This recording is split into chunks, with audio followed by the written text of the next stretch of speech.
everyone. In our previous class, we discussed about meaning of standard cost and how it is different from estimated cost.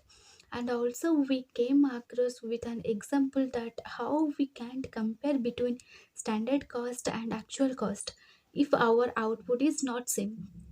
Today in this video, let's continue with the same chapter. First we will see types of variances. मैं पिछले video में कहा था कि variance क्या है हम आगे जाके जानेंगे। तो अब देखते हैं वेरिएंस क्या है। There are two types of variances in our CMA inter syllabus. First one is controllable and uncontrollable, and the second one is favorable and adverse variances. What is controllable and uncontrollable variances? See, controllable variances are those which can be controlled by the departmental heads, whereas uncontrollable variances are those which are beyond their control. Controllable variance mean controllable variances ये है कि जो organisation के जो departmental heads है उनके द्वारा control किया जा सकता है। और uncontrollable variances are those which are beyond their control. ये वेरिएंसेस ऐसे होते हैं कि जो उनके कंट्रोल के बियॉन्ड है, यानी कि बाहर है। अब देखते हैं favourable and adverse variances. See, favorable variances are those which are profitable for the company, which means suppose आप एक ऑर्गेनाइजेशन के मैनेजर हो और आप एक स्टैंडर्ड सेट किए अपने कॉस्ट के, और प्रोडक्शन ख़त्म होने के बाद आपका एक्चुअल में वो जो स्टैंडर्ड सेट किए थे उससे कम आए, कम कॉस्ट इनकर्ड हुआ प्रोडक्शन वार में, तो आप ये मानेंगे ना कि आपका प्रॉफिट हुआ है।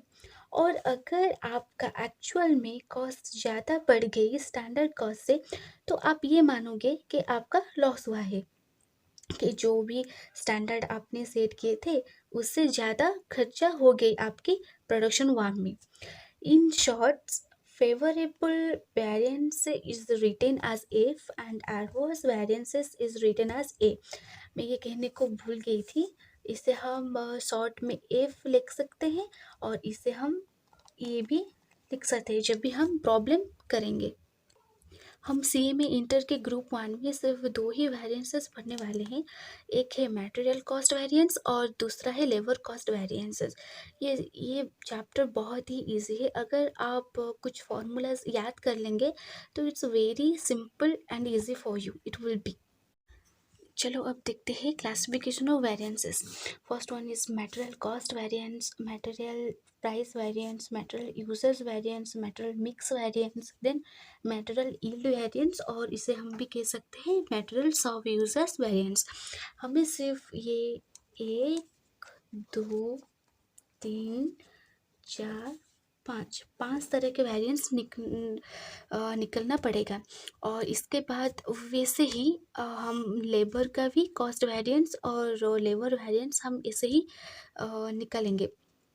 तो पहले हम मटेरियल के वो जो क्वेश्चंस है और हमारे CMA इंटर में ग्रुप 1 में हम इसे कंप्लीट करेंगे और उसके बाद हम लेबर के तरह जाएंगे।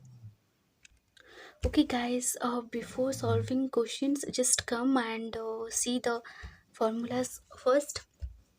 Material cost variance कैसे निकलेगा? Standard cost minus actual cost, then material price variance, standard price minus actual price into actual quantity, then material users variance, standard quantity minus actual quantity into standard price, then material sub users variance, standard quantity minus RSQ।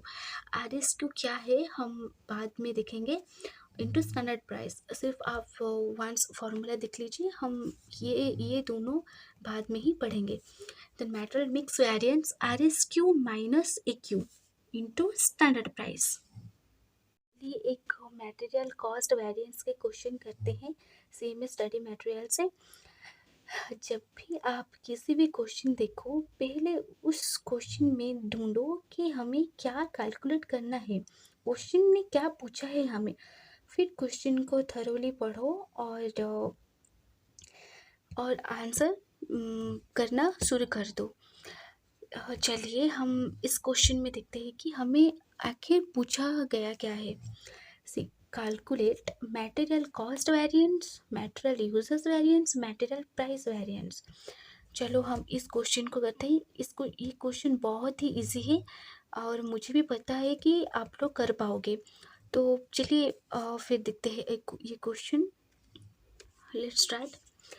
Production A required 10 kg of material at a rate of rupees 4 per kg. The actual consumption of material for the manufacturing product A comes to 12 kg of material at the rate of 4.50 per kg. ये जो पहले वाला पूछा है ना वो standard set किए थे प्रोडक्ट ए बनाने के लिए। 10 kg हमें मटेरियल लगेगी और कितने का 4 kg 4 पर kg।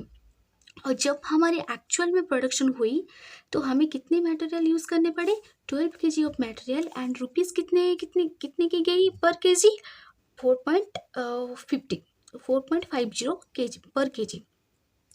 तो चलिए सॉल्व करते हैं। ये हमें पूछा है स्टैंडर्ड क्वांटिटी 10 kg, प्राइस कितने का है 4 और एक्चुअल में कितनी हमें लगी 12 kg, प्राइस कितना है 4.50। चलिए सॉल्व करते हैं। 10 kg 40 हो गई हमारी स्टैंडर्ड कॉस्ट और 12 इंटू 4.50 इक्वल टू 54 हमारी हो गई एक्चुअल कॉस्ट। तो हम अभी देखते हैं कि क्या हमारी मटेरियल कॉस्ट होती है। First one material cost variance. Formula क्या थी हमारी standard cost minus actual cost equal to 40 minus 54। 40 minus 54 equal to 40 क्या है एडवर्स है हमारी। और दूसरा देखते हैं मटेरियल यूजर्स वेरिएंस। कैसे निकलेगा ये standard quantity minus actual quantity into standard price 10 minus 12 into 4 10 minus 12 into 4 8 hours then material price variance कैसे होगी हमारी standard price minus actual price into actual quantity से। स्टैंडर्ड प्राइस कितना के है 4 minus 4.50 into actual quantity 12। 4 minus 4.50 into 12 6 adverse है।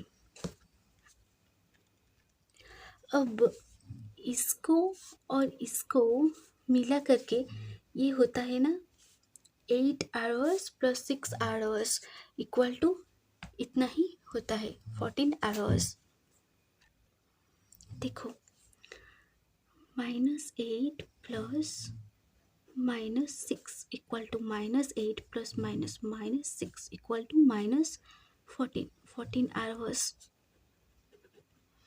क्या okay so ये आज का हमारा इलस्ट्रेशन 1 ख़त्म हो गई।